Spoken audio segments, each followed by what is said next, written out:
Welcome back to the final episode of Hold the Phone. My name's Jack, I'm back home, let's talk about Call Me Mother and this amazing finale. It's crazy that we're finally at the end of the show. This is an amazing top 4, I've fallen in love with all of them, and honestly, any of them can really take the crown. They basically kept the same format for the finale as season 1, which I really love from the first time around. It's one last main performance from each of the contestants, and the mothers are joining them in the performance, and it is just a fun time all around. They're each performing to a different song, and I really love all the song choices because they have a lot of variance and a lot of peaks and valleys in them, and it can just be a lot that they have to work with. And through the whole creative process, the mothers are joining them, adding their little creative touch because obviously they're going to be on stage together. Aside from the performance, for the finale runway, they get to design basically anything they want, like what represents their drag the most. The best way to describe this episode is like, yeah, it's still the competition, it's the finale, but it feels like a big reward for finally making it to the end. The show overall has remained very, very positive with the edit, and I think that plays to both its strength and weakness. But with the finale, it felt like the positivity was very natural, where in the other episodes, it felt like they were cutting around the negativity to only make it positive. Like here, it's truly that celebration that I really enjoy about these shows, and I think they did a great job here. For this final video, I'm going artist by artist and breaking down both their runway and performance together. So up first, we have Pepper.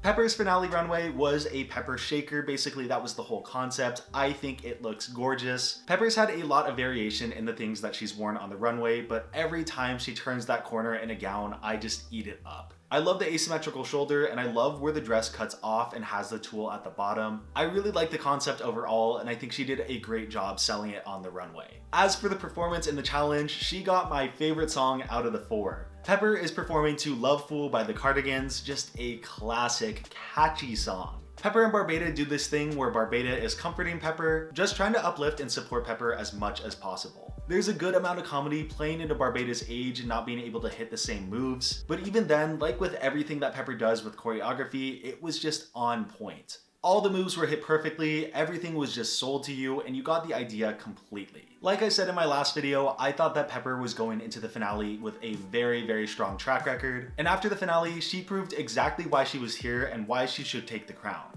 Up next, we have Jessie in the House of Glass. I really love Jessie's runway with the whole stars and stormy clouds. I think it was really cool. When she turns around, you can see the brown belt on the back, and it almost gives me like theater vibes when you see that. The dress itself is made out of normal fabrics, but everything on top is very unconventional. So the entire bottom of the dress is like a fluffy cotton that lights up, and it really does feel like something that would be on the backdrop of a theater set. Out of the 4 garments, this is definitely something that I would want to wear the most. It's just such a cool concept that was executed so well, and it just really fits into Jessie's brand. As for the performance, like they said in the episode, it is very classic House of Glass. Crystal is this ghost that is kind of controlling Jessie and messing with her. It's really campy, but there's still a lot of power in the words being said because the overall song is just very disco and powerful. Jessie sold all the physical comedy and the words of the song, and of course there was that amazing reveal. I also thought that Jessie coming into this finale had a very strong track record and had a good chance of winning the entire thing. This whole season, she stayed very true to herself, but still branched out with her brand and what she could do. She said herself that she knew she could do really well at some things, but she was able to kind of twist her brand into the challenges that she wasn't so comfortable with and come out super successful. Up next, we have Michaela Couture in the House of Dulcet. Although Jessie's runway is what I think I would want to wear the most, I think Michaela's is the most gorgeous of the night. The reason I wouldn't want to wear this one is because I just don't think that anyone can own it better than her. This color on her, the placement of the gems, her hair, oh my god, this was just jaw-dropping. It went viral on Twitter, of course it should. Her message with the chain of being able to achieve great things starting from anywhere was just amazing. It just overall had such an amazing concept behind it, and it was just executed so well, and this should be like, this is one of the best looks of any drag franchise of the entire year. And the amazing showcase continues into the performance. I loved it. Peppermint got to do some good performance, but I think that she knew that the best thing to do was just let Michaela shine.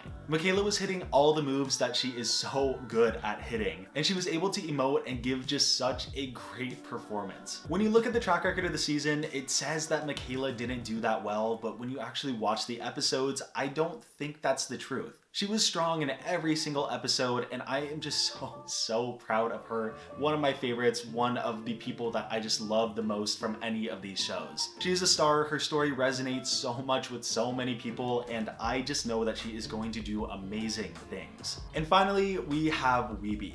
Weebie's finale runway was just full theatrics. It's what Weebie does and knows best, and I'm so glad that she went with this. Like she said, the judges told her this entire season to kind of tone it down with the theatrics, but if she knew where to be big, it would be in the finale, and I think she just did a great job selling it here. And that outfit looks really hard to walk in. I really love the accentuated shoulders and how the sleeves are a different material, and I really like how it's cut down with a zipper. Something that could have ended up very basic was actually very beautiful and intricate, and I just love the detailing work that she did. At first, I wasn't in love with the hair choice, but after a while, I kind of warmed up to it because it is a very Weebie color. And as for the performance, it was to the song We Got That Beat, and I honestly think she did the best of the night. It was one of the longer performances, the story was really fun, she really got to play around with Barbada a lot, and I just think that this character that she wanted to put on was sold so well. Out of all top 4 performances, from the start you knew exactly what Weebie's character was, and she proceeded to make you believe that she was that angsty student. Weebie was someone that I always really enjoyed as like a fan favorite of the competition, but I never knew if she was going to completely take the crown. But then I want to say in the past like 3 weeks, she just kind of dominated towards the end, and I was like, okay, she has a very good chance going into this finale, and I think she had one of the strongest performances of the night. Following her on social media and just seeing her on the show, she has just such a magnetic personality, and it was just a great season for her overall.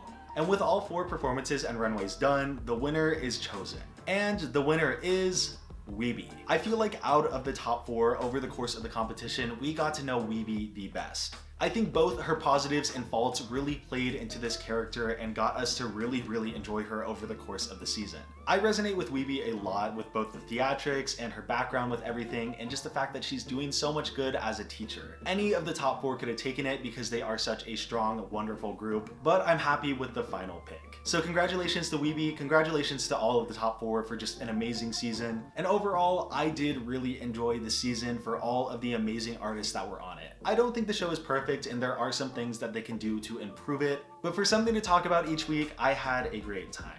Thank you guys for watching, thanks for sticking around through this whole series, please go support all the artists from the show. Christmas is in a couple days, so if you celebrate, Merry Christmas, and I'll see you soon with another video.